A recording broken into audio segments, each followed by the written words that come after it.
So, looking forward, what are the future plans for Living Social Middle East? Yeah, so, basically what we're doing is there's a core to our business, right? So the core to our business is that, service-based, daily deals business. And, I think we're seeing kind of the industry, this year will be interesting because I think if the last couple of years were about scale years, this is a bit of an evolution year, in the sense where, the way we talk at Living Social is that, kind of daily deals was our way to scale a business. And now that we have this like user base and people that are used to coming to our site to look to connect and discover with local merchants, I mean, there's different things that we can do that kind of still fall into that ecosystem, right? So there's still going to be that core deals business where we're looking at it and saying, so globally and regionally, we're very big in terms of travel, which is a whole different buyer mindset. It's a different set of merchants. We family specific deals for us that we run, I still consider part of kind of that daily deals business.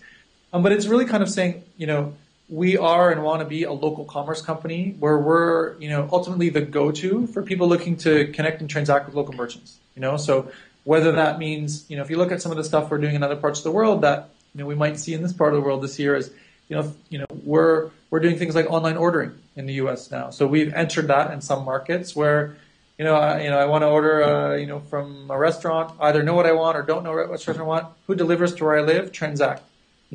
People are already coming to us to connect with local merchants, and now it's, getting into that potential food ordering business. And that's something that, we're doing in Washington, D.C. and a couple other markets right now. And, we're testing it as a business to see if it, fits with the user base and things. So, but again, it's around connecting with local merchants. Our instant product kind of wraps a deals layer onto that ordering piece.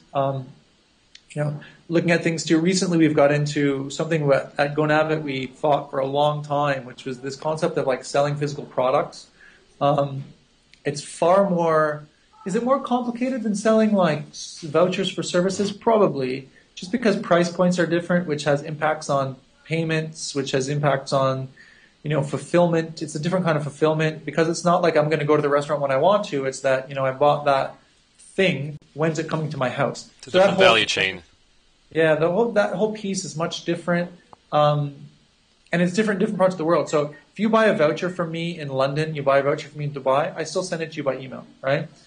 But just the whole concept of delivery and fulfillment in different places and who's doing it is very different in different parts of the world. So, but again, I think it's comes back to what I said right at the beginning is these are interesting challenges to overcome because I think they're worthwhile challenges to overcome. And so we're looking at lots of these different things. So keeping the core business strong, growing that as a real driver of our business, and looking to see what are kind of, shoulder markets that also kind of fit into kind of the brand premise and, really consumer interest, in every market that we operate. But